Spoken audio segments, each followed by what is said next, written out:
Good morning everyone. It is the video for your chapter 6 of biology, that is life process. In the previous video, we have read about phloem, transportation of water and mineral in plants. Then उसकी तीन processes थे, that is absorption of water and mineral, ascent of sap and transpiration. तो इसमें से दो हम लोग पढ़ चुके थे. तो आज हम लोग दो थ्योरीज पढ़ेंगे, ठीक है, जो एक्सप्लेन करते हैं एसेंट ऑफ सैप के बारे में. ठीक है, एसेंट ऑफ सैप क्या था? इसका सिंपल था, the rise of water into such tall trees is known as ascent of sap, या फिर the unconditional upward movement of water dissolve mineral against gravitational force from root to shoot through xylem, उसको बोलते थे. Means कैसे भी root से लेके ऊपर जो जब वाटर जाता है तो उसी को बोलते हैं एसेंट ऑफ सैप. तो अब इस पर कुछ साइंटिस्ट एक्सप्लेन किए, तो उसमें से दो थ्योरी बहुत इम्पॉर्टेंट है. ठीक है, तो एसेंट ऑफ सैप का दो थ्योरीज है. पहला थ्योरी क्या है? Root pressure theory. Root pressure theory. अब ये रूट प्रेशर थ्योरी में क्या है? तो root pressure theory state that root absorbs water and exert. ठीक है, रूट क्या कर रहा है? वाटर को एब्जॉर्ब कर रहा है और exert hydrostatic pressure inside root. ठीक है, रूट के अंदर ही एक प्रेशर बनाता है और उसी को हम क्या बोलते हैं? Called root pressure. इसी को हम रूट प्रेशर बोलते हैं. इसका मतलब क्या हुआ कि सॉइल से रूट क्या कर रहा है? वाटर को एब्जॉर्ब कर रहा है और एक्सर्ट कर रहा है एक प्रेशर. किसके अंदर? रूट के अंदर, कि वाटर ऊपर मूव कर जाए. ठीक है, इसी प्रेशर को हम लोग क्या बोलते हैं? Root pressure. The root pressure pushes the water upward in the xylem vessel. ठीक है, रूट प्रेशर क्या करता है? ये वाटर को पुश करता है. ठीक है, पुश करता है किधर? अपवर्ड. और किसके अंदर अपवर्ड करता है? Xylem vessel. पढ़ चुके हैं, जाइलम ही ये मूव करवाता है जिस वाटर एंड मिनरल को. फ्लोएम तो फूड को करवाता है, तो जाइलम वेसल में से वो क्या करता है? अपवर्ड मूवमेंट करवाता है वाटर का.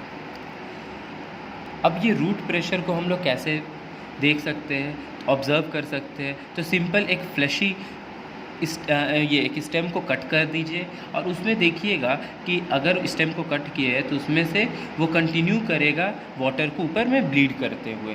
ठीक है, उसमें देखेगा कि वाटर क्या हो रहा है? ऊपर मूव कर रहा है और वो ब्लीड कर रहा है. मीन्स लगेगा कि वो खून के टाइप गिर रहा है. ठीक है, और जाइलम वेसल से वो एक ब्लीडिंग की तरह वो बाहर निकलने लगता है. तो ये जो एक्टिविटी हो रहा है, ठीक है, नीचे से ऊपर पुश करने का, उसमें क्या होता है? एक प्रेशर क्रिएट होता है. ठीक है, ये प्रेशर से ही हो रहा है. तो ये प्रेशर जो है ये ट्रैकियल एलिमेंट में क्रिएट होता है. ठीक है, ट्रैकेरी जो एलिमेंट है, जो हम लोग सेल्स पढ़े थे, तो उसी में ट्रैकेरी जो सेल है उसमें ये ऑब्जर्वर, ठीक है, एक्टिविटी को डेवलप किया जा रहा है. ये जो रूट प्रेशर का एक्टिविटी है ये ट्रैकेरी एलिमेंट में होता है. And the root pressure can not push water to greater height. अब जो रूट प्रेशर है वो ऊपर तो भेज नहीं सकता, ज़्यादा ऊपर हाइट तक नहीं भेज सकता है due to dominance of transpiration. तो अब जो रूट प्रेशर है वो वाटर को ऊपर हाइट तक नहीं भेज सकता है. और मेनली जो हमारा रूट प्रेशर है ना, वो रात में होता है. ठीक है, नाइट में होता है. क्यों नाइट में होता है? बिकॉज दिन टाइम ट्रांसपीरेशन होते रहता है. तो ट्रांसपीरेशन के कारण जितना भी वाटर है वो सारा बाहर आ जाता है. ठीक है, तो root pressure is absent during day और वो एक्टिव होता है कब? नाइट में. ये रूट प्रेशर कब हो रहा है? ये सिर्फ नाइट में होता है, ये दिन में नहीं होता है. क्योंकि दिन में क्या हो रहा है? ट्रांसपीरेशन होते रहता है, इसलिए ये दिन में नहीं होता है. फिर नेक्स्ट जो थ्योरी हम लोग पढ़ेंगे वो है transpiration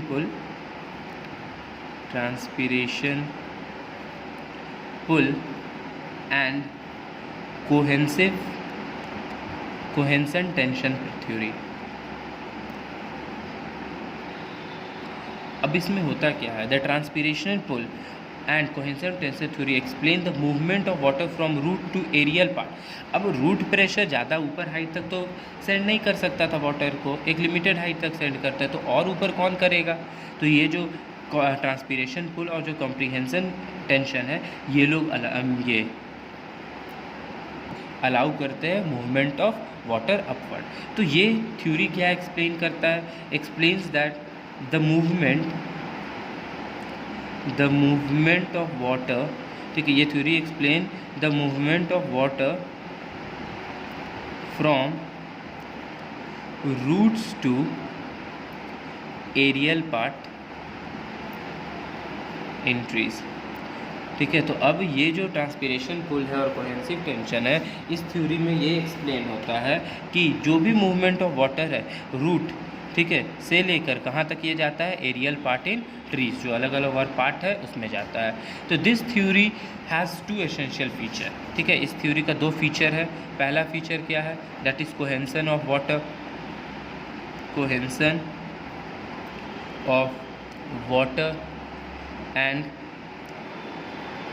adhesion between xylem and water। तो कोहेशन ऑफ वाटर का मतलब क्या हो गया? ये कोहेशन है। कोहेशन ऑफ वाटर का मतलब क्या हो गया? कि water is attracted to water. इसमें क्या होता है? वाटर से ही अट्रैक्ट होकर ऊपर जाता है। एंड एडहेशन का मतलब क्या हो गया? Water is attracted to other substances. Means adhesion and cohesion of water property are means ये दोनों जो है एक इंटरेक्शन क्रिएट करता है जाइलम और वाटर के बीच में। ठीक है, एक जुड़ाव, एक लगाव क्रिएट करता है। ठीक है, अगर जाइलम नहीं रहेगा तो वाटर ऊपर नहीं जाएगा, वाटर नहीं रहेगा तो जाइलम का कोई काम नहीं रहेगा। तो ये कोहेशन एंड एडहेशन बताता है।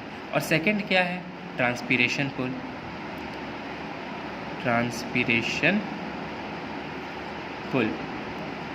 तो अब ये थ्योरी एक्सप्लेन क्या करता है? तो अब ये जो ट्रांसपीरेशन पुल है और कोहेशन टेंशन थ्योरी है, ये क्या बताता क्या है? ठीक है, ये एक्सप्लेन करता है कि the transpiration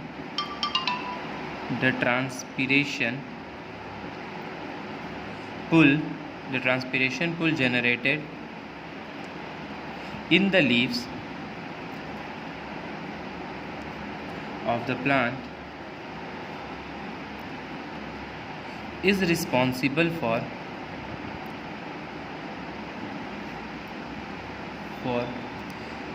the upward movement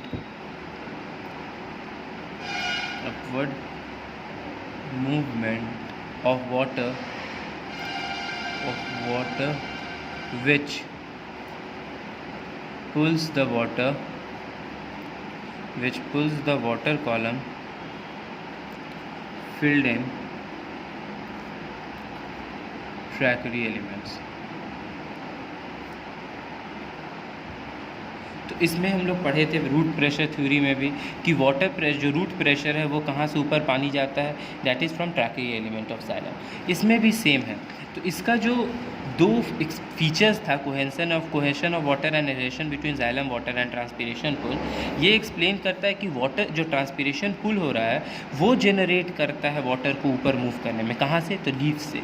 ठीक है, transpiration pull generated in the leaves of the plant is responsible for upward movement of water which pulls the water column filled with tracheary element. Means पहले तो root pressure से water एक particular height तक गया, अब उस height में मान लीजिए लीव्स तक पहुंचा, उसके ऊपर कैसे कहाँ से जाएगा? तो ये जो ट्रांसपीरेशन पुल हो रहा है ना, और कोहेशन टेंशन हो रहा है, इसके कारण जो वाटर है वो फिर लीव से और ऊपर जाता है और वो फिल करता है ट्रैकरी एलिमेंट को। Most of the water absorb by the root of a plant is lost through leaves. ठीक है, मोस्ट ऑफ द प्लांट जो भी हो रहा है वो ट्रांसपीरेशन के प्रोसेस में लॉस्ट हो जा रहा है। मेनली ट्रांसपीरेशन मतलब क्या? लॉस ऑफ वाटर, इसी को तो ट्रांसपीरेशन बोलते हैं। तो मेनली जो होता है वो ट्रांसपीरेशन के प्रोसेस में लॉस हो जा रहा है aerial part of the plant during transpiration. तो वाटर लॉस हो रहा है लीव से भी। ठीक है, ये ट्रांसपीरेशन प्रोसेस कहाँ से हो रहा है? लीव से भी हो रहा है और एरियल पार्ट से भी हो रहा है, और डिफरेंट पार्ट से भी प्लांट का ये लॉस हो रहा है, लॉस ऑफ वाटर हो रहा है। और जो वाटर रिमेन है, बच जा रहा है, उसको ऊपर फिर जनरेट कर फर्दर और ऊपर पार्ट्स में, जो प्लांट का पार्ट है उसमें उसको मूव करवाया जाता है ना। The loss of water in the vapour form, ठीक है, तो ट्रांसपीरेशन किसको बोलेंगे? Loss of water in the form of vapour, ठीक है, फ्रॉम द कहाँ, तो living tissue such of aerial plant. तो लॉस ऑफ वाटर, सिंपल इसका डेफिनेशन क्या हो जाएगा ट्रांसपीरेशन का? Loss of water in the form of vapour from the living tissue such as leaves and aerial part of a plant. तो उसको क्या बोलते हैं? ट्रांसपीरेशन बोलते हैं। Now continuous transpiration in leaves creates a tension, ठीक है, एक टेंशन, स्ट्रेस और फोर्स क्रिएट करता है, एक टेंशन क्रिएट करता है, दैट इज़ एक स्ट्रेस, और फोर्स क्रिएट कर रहा है, मींस वहाँ पर एक फोर्स क्रिएट कर रहा है in the water column of xylem, ठीक है। ये जो हर समय जो ट्रांसपीरेशन प्रोसेस हो रहा है, दिन में तो हर वक्त ट्रांसपीरेशन प्रोसेस हो रहा है, तो दिन में जो ट्रांसपीरेशन जहाँ पर हो रहा है वहाँ पर स्ट्रेस और फोर्स क्रिएट हो रहा है, ठीक है। और ये कहाँ हो रहा है? मेनली जाइलम एलिमेंट्स में हो रहा है, ठीक है, जाइलम एलिमेंट्स। अब जाइलम एलिमेंट्स कौन कौन रिस्पॉन्सिबल थे? तो ट्रैकिट्स था एंड वेसल्स था, xylem vessel and xylem tracheids. तो ये दोनों में एक फोर्स और एक स्ट्रेस क्रिएट हो रहा है, ठीक है, which reaches up to the root, और ये फाइनली फिर रूट तक ये जाता है। Now the force is developed due to transpiration, इसको ट्रांसपीरेशन पुल। तो अब ट्रांसपीरेशन पुल किसको बोलते हैं? ये जो ट्रांसपीरेशन पुल है ये क्या है? जो फोर्स वहाँ पर जो टेंशन डेवलप हो रहा है किसके चलते?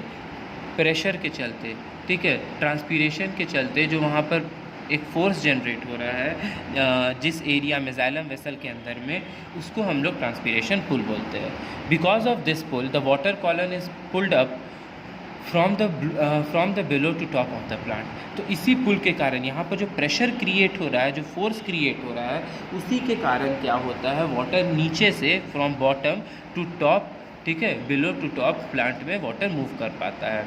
Now the unbroke water column is like steel rope which extend from root to leaf. अब आधा तक तो रूट प्रेशर के कारण पानी ऊपर चला जा रहा था, लेकिन अब बीच में तो वो छोड़ा सकता नहीं है, बीच में आकर रुक तो सकता नहीं, फिर ऊपर का पार्ट तो वो डाई कर जाएगा। तो ऊपर में कैसे हो रहा है? तो जहाँ तक ट्रांसपीरेशन हो रहा है, ठीक है, वहाँ पर कोहेशन ऑफ वाटर और एडहेशन हो रहा है, मीन्स दोनों में लगाव हो रहा है वाटर और जाइलम में।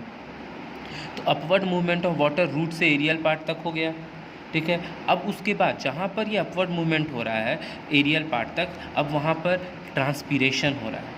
ट्रांसपीरेशन होने के कारण क्या हो जा रहा है? वहाँ पर एक स्ट्रेस और फोर्स क्रिएट हो जा रहा है जहाँ पर ट्रांसपीरेशन हो रहा है, और यही फोर्स जो है ना ये क्रिएट डेवलप कर रहा है ट्रांसपीरेशन पुल को, और ट्रांसपीरेशन पुल जो है ये फिर हेल्प करता है वाटर को, ये फोर्स क्रिएट कर रहा है, फोर्स स्ट्रेस क्रिएट कर रहा है, और वाटर कॉलम को ऊपर पुल कर रहा है, वाटर कॉलम को ऊपर पुल कर रहा है, जिसके कारण वाटर जो है वो बिलो से टॉप तक पहुंच पा रहा है।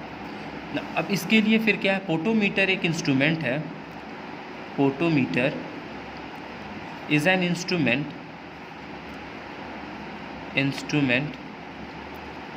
used to measure the rate of transpiration, ठीक है। अब कितने ट्रांसपीरेशन हो रहा है इसको मेज़र करने के लिए एक इंस्ट्रूमेंट है, that is potometer. Now the water molecule have high cohesive between them. अब वाटर मॉलिक्यूल जो हम लोग को मिलता है, जो उसमें है, उसके बहुत ज़्यादा मीन्स फोर्स लगा हुआ है, कोहेसिव फोर्स है। These tends to stick to each other. अब वाटर को जाइलम के साथ बहुत ज़्यादा एक लगाव हो जाता है, जिसके कारण कोहेसिव मतलब क्या? लगाव ही हो गया। तो ये वाटर और जाइलम के बीच में, ठीक है, एक कोहेशन बना हुआ है, एक लगाव बना हुआ है, जिसके कारण ये वाटर जो है ना वो स्टिक रहता है ये जाइलम एलिमेंट में। The higher cohesive force means the relatively large tension is required to break the column. जितना ज़्यादा कोहेसिव फोर्स होगा, जितना ज़्यादा प्रेशर होगा, ये स्ट्रेस होगा, उतना ज़्यादा वाटर ऊपर जाएगा। और यही जो फोर्स है जो कोहेशन में, ठीक है, ये जो फोर्स हो रहा है एडहेशन से जो फोर्स हो रहा है, तो ये जो एडहेशन और कोहेशन जो है, जहाँ पर ट्रांसपीरेशन प्रोसेस के कारण जो स्ट्रेस और फोर्स क्रिएट हो रहा है, यही फोर्स मेंटेन करता है कंटिन्यूटी ऑफ वाटर को, ठीक है, through out the length of the plant. पूरे प्लांट जो बड़ा प्लांट देखते हैं उसमें ऊपर किस प्रोसेस से हो रहा है? तो यही ट्रांसपीरेशन पुल, और उसके अंदर जो ट्रांसपीरेशन पुल के अंदर जो ये स्ट्रेस और फोर्स जो क्रिएट हो रहा है ना, इसके कारण वाटर अपवर्ड मूव कर पा रहा है। Okay, so that's all for today. Rest of the topic we will be covering in the next video. Thank you.